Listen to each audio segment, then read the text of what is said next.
Okay, this is Professor Kent Schwittkes again, talking about telescopes now. And basically the point that you see in this chart is true. We have just discussed electromagnetic radiation, or if you will, light. And now what we want to do is utilize all that light. And the basic idea is that we use telescopes for this. And as this chart points out, telescopes are good for a couple of different reasons. The first one is that they're light buckets. So the bigger the light bucket, the more light you can capture. And so the dimmer objects you can observe. So if you double the size of your lens or your mirror, you'll quadruple the amount of collecting area and quadruple the amount of light you can observe. Or if you will, you can decrease by a factor 4 your sensitivity to dim objects. Now you can replace this looking for dim objects by observing the world around you for a shorter amount of time. So just like a camera has different f-stops, you can alter the f-stop for the speed at which you're looking at a particular object. So for example, you can go for high speed events, and that means that you're going to need to have collect a lot of light in order to see it. So that's why there is a trade-off you have to make in that regard. Now, the other reason that telescopes are useful is this idea of resolution. In this particular example, we're looking at a pair of car headlights, and as the car is near to you, then the headlights are separate objects. You see them individually. But as you move further back along the horizon in this picture, the headlights get closer and closer together until you can no longer separate them. That is the idea of resolution. And the bigger your observing lens or mirror, the further away you can observe two objects that are close together. Okay, so this is a more detailed view about resolution here. In this particular case, you can see the two images together, but if you go to a larger diameter hole in your apparatus, the lens that you're looking through, or actually smaller, sorry, it goes the other way around, then what you see is, you don't see the two objects separate, but you see them as one big blob. And the resolution goes according to this equation here. The resolution, it's in radians, so an angular measure in this case, and it's proportional to this number here having to do with Bessel function. But if you have that's if you have a circular hole. If you have a slit, like we talked about in the photoelectric effect, then this number here is 1. And then you go by the wavelength of the light that you're using and the diameter of the hole in, through the lens, if you will, of your apparatus. So for us, it's the size of the pupil, and the size of the pupil is approximately half a centimeter in size. Okay, and the wavelength of light for us is about 550 nanometers. So the eye has a resolution that is about half an arc minute in size. Okay, so 30 arc seconds. Now, on the other hand, if you compare that to the Hubble Space Telescope, it has a diameter of 2.5 meters roughly, and it's also using the same wavelength of light. We're talking about the average here. That's sort of the average that we'd have for visible light, which has the spectrum going from about 450 nanometers to 750 nanometers. So 550 is sort of in the middle there. And so the question here is to compare the angular resolution of the Hubble Space Telescope to that of your eyeball. And yes, you're not you shouldn't be too surprised that the Hubble Space Telescope would have much improved resolution than what we've got. Another example of that would be any simple telescope or binoculars or something that look at the moon. What you see with your eye is a smooth billiard ball, and if you take any telescope, even something that Galileo had, which was only a couple of inches across as far as the big lens for it, then what you'd notice is, when you look at the moon, is you can see mountains and valleys on the moon, which is sort of astonishing. All right, so in more detail, this is what the eye looks like. You have some sort of thing out here that you're looking at, and the way that we observe the outside world is light hits some object out here and gets reflected. Diffuse reflection occurs everywhere. So there are lines of light coming from that point there where you see my cursor all around everywhere. Okay, here and here and here and up there. But only those bits of light that are directed in a particular fashion will come into an image into our eye. So, the top end goes through here, and it goes through the top end of the iris, right there, and then gets bent down this way. And then similarly, and then we have light coming from all these rays that are going to impinge upon our eye, and then basically create a spot right there. This is the image of this physical entity right there. And as you propagate all the little lights that are coming from here in these angles here, then you build up the image over here on the backside of our retina. But naturally, eyes have problems. They're only sensitive to visible light. It's a small aperture. We can't magnify the image, and we can't build up the image. Now, what I mean by that is, take for example a picture. You can open up the shutter on a camera, and you can build up the image over a period of time. The Hubblecast shows that in glorious detail, if you will. All right. So here is an example. We can calculate the resolution for the eye. We use the equation that we used before, and we use the wavelength of visible light sort of in the middle, and we get the pupil size of 0.4 centimeters for that, so roughly half a centimeter. Okay, and when we do that, we multiply all these things out, we get 35 arc seconds. Okay. Now, one of the things we can ask is what happens, with this regards of resolution. Resolution of our eyes or of anything basically is when can we resolve these two things to be separate.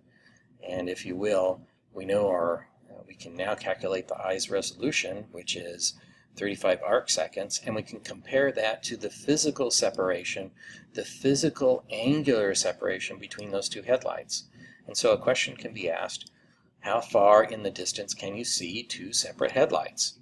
And when you do that, what we're asking for is what is the angular separation of the lights, and that number, to a very good approximation, especially when we're far away, is the actual physical headlight width, the separation of the width of the two headlights in meters divided by the distance to the car in meters.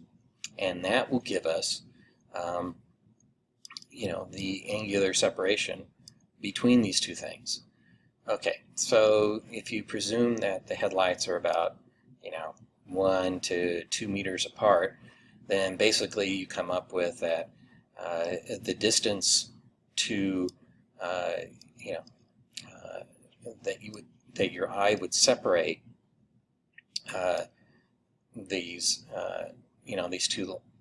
two headlamps would be about 6 to 10 kilometers. And the way that we do that is we set the angular separation of the headlights, which is just what we had here, to the angular resolution of our eye. We set those two equal to each other. And so then we manipulate this equation to then solve for distance. So the distance is then equal to 1.1 to 2 divided by the angular resolution of the eye in meters. And so that gives us the 6 to 10 kilometers, which is a pretty reasonable answer. That's why, 6 to 10 kilometers is a very far distance, and it basically, unless you're looking down from up on high, I think it's 3 kilometers is the distance that you can see on a flat surface, so-called flat on the Earth. You can't see, that's where your horizon ends, because the Earth is not flat, but spherical. Okay, now one of the things you could also do in this regard is find out whether or not some people who claim to see the Galilean moons of Jupiter can really see this. And I'll leave this as an exercise to you. I'll let you know that some people can see this, can see these Galilean moons, and you can look this up in Wikipedia as well. But as an example, you can try this yourself. Okay, so let's go to telescopes. Telescopes are an extension of our eyes. Here's an example of one of Galileo's scopes. We saw this before in last week's discussion, and now we're seeing it again. Excuse me. If you have a bigger objective or primary mirror, so here is the objective here. If you have a bigger collecting surface for light, then you're going to collect more light. Okay, and the two main types of telescopes are these two. A refractor collects light from a large surface area through a lens, and then this lens then angles the light to more easily fit into our eye. On the other hand, a reflecting telescope is one where you collect a lot of light onto the surface area of a mirror, and you bounce this mirror up to this mirror and then bend the light into the eye. So the mirror is not flat, but is curved, and so it causes the light to be bent and then focused. Okay, so the idea is to focus the light in both cases, the refractor or the reflector. Now, the way I remember the difference between these two things, after all, they both start with an R, is that mirrors reflect, and therefore refractor is the other one. Okay,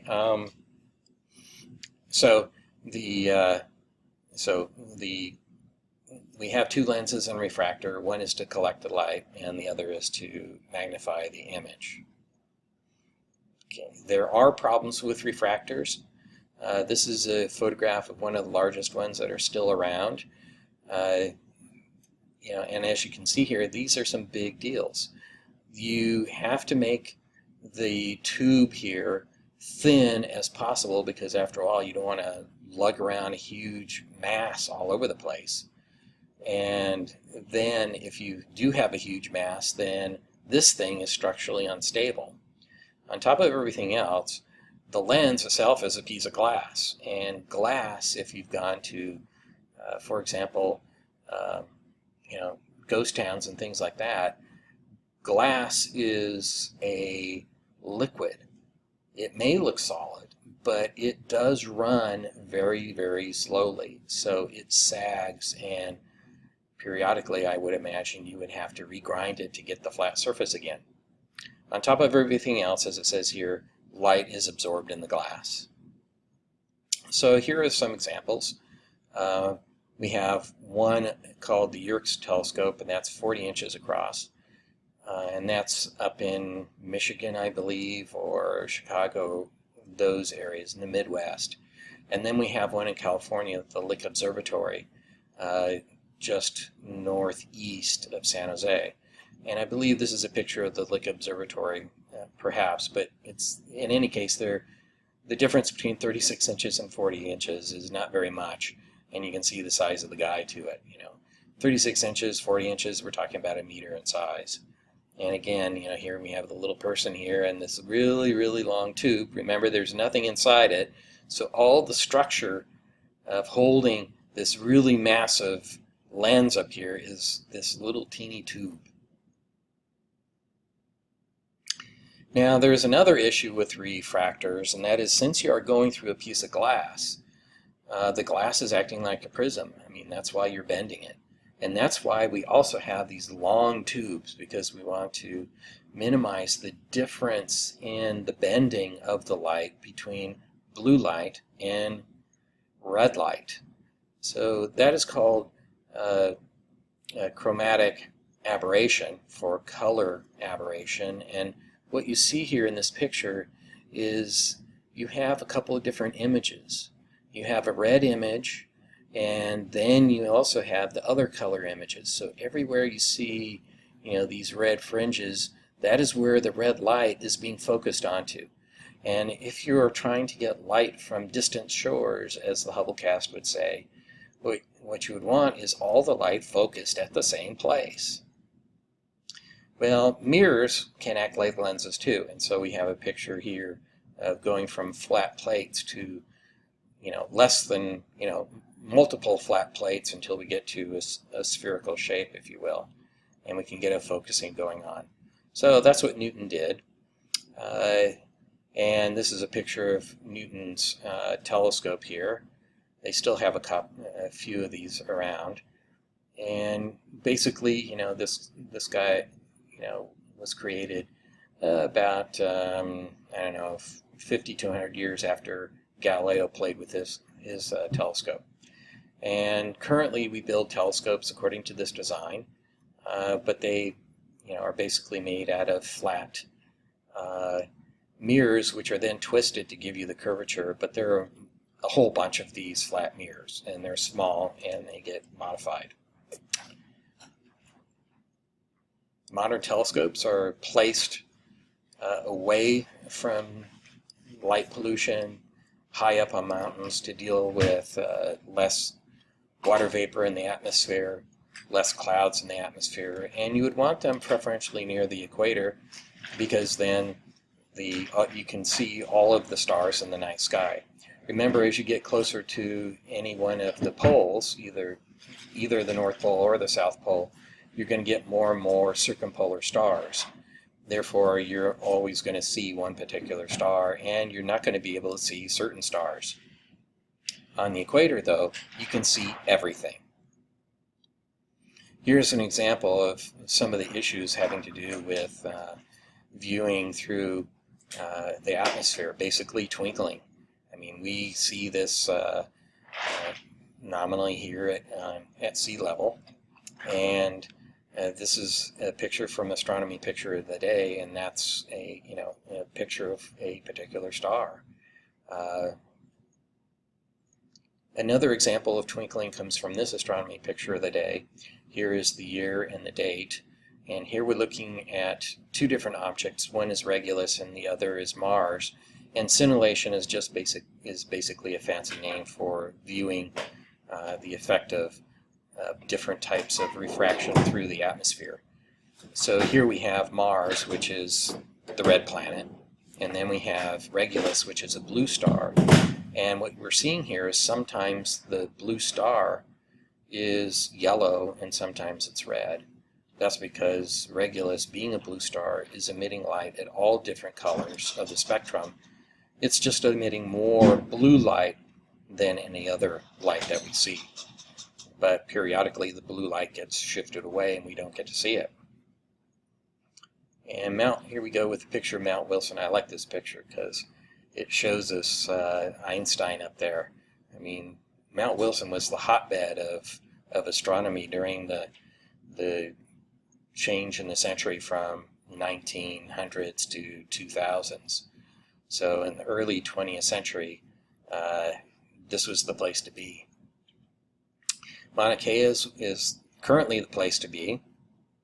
It's very high up. It's nearly 14,000 feet in elevation. And La Silla in Chile is another place. The difference between these two places is basically this is high up, and so we're getting out of most of the atmosphere. And it's, who can beat going to Hawaii? On the other hand, La Silla in Chile is one of the driest places on Earth, so obviously we have a lot less water vapor there. There is more atmosphere. As I mentioned before, when we're in Mauna Kea, we're nearly at 14,000 feet high, and here in La Silla, we're mostly at 9 to 10,000 feet. So for those of you living in Los Angeles, 9 to 10,000 feet is sort of what we're talking about at Big Bear, at the high peaks around Big Bear. Okay, San Gorgonio is 11,500 feet high, but let's see, Sugarloaf, which the resorts of Big Bear back up on, is 10,000 feet. And the next thing that we want to talk about in terms of telescopes is instruments. Almost early on, well, very early on, you look through a telescope and you would have to be a painter or an artist or some sort of calligrapher and draw what you saw. We've seen Galileo's pictures before, and now what we do is we take pictures. So that almost immediately occurred. I think the Hubblecast showed a Draper picture of the moon. So all you have to do, and I'm sure you've done that if you've gone to star parties, is take your cell phone and focus, put the cell phone focus right at where your eye focuses and take a picture of what you see. I know a few students of mine did that just a couple weeks ago. Took their cell phones and took a look at, I had the scope pointed at, let's see, Mars and Saturn and the moon, and they took pictures of it using their cell phone. So it's a natural thing to do. CCDs are the current state of the art. We capture almost all the visible light this way, 90% as opposed to for photography, which I think is in the 30s. Now we've so far been only talking about visible light, and as you recall from last week, visible light, or actually this week, visible light is only a small fraction of the entire spectrum. And so the natural question would be to ask is, can I take pictures in these regions as well as these regions? So gamma ray, X-ray, ultraviolet, infrared, and radio waves I want to be able to take pictures at. And yes, indeed, I can, but there are some issues. And some of the issues is, just as we saw with visible light in the twinkling, the atmosphere can play a big role. So here we can see visible light getting down through the atmosphere down to the surface of the Earth, and then a lot of radiation doesn't penetrate. So ultraviolet, X-ray, and gamma rays are limited, and we have to get out from most of the atmosphere in order to see it. The same is true with infrared, although obviously, the sun, you can feel the warmth on your skin from the sun. And that's true with all of these rays. I mean, some of the rays will actually get through. Microwaves go through and penetrate very effectively, and as well as certain radio waves. And then some of the radio waves just don't make it through. Okay, so here's an example of a radio telescope, the largest telescope on the planet at Arecibo. You probably saw a picture of that on one of the James Bond movies, as well as the movie Contact. Microwave telescopes look like this. This is reminiscent of when I was growing up. Telephones were not based on cell phones and cell phone towers, but you had these horns which would transmit microwaves between every single high point around. So every little hill, there was one of these horns, and they weren't pointed up, they were pointed sideways. All right, so now we come to looking at infrared photography, and this is a telescope looking at infrared or heat radiation. And when you look for heat radiation, you have to cool down everything to very, very low temperatures because you don't want to get overwhelmed by the noise caused by everything around you. So here is a picture showing Jupiter in both infrared as well as visible light. And one of the things I want to point out to you here is, remember, the resolution that we have is dependent upon the wavelength divided by the size of the aperture. So, here we have an example showing just how coarse the resolution is when we go to wavelengths that are much larger in size, than visible light. So we have to play some other tricks, and that's called interferometry. So here are some examples of telescopes that are in space. One of the things that is nice about space is we don't have to worry about the effect of the atmosphere. So that's one of the key things that I want to get across. Okay, thank you very much. We'll talk to you guys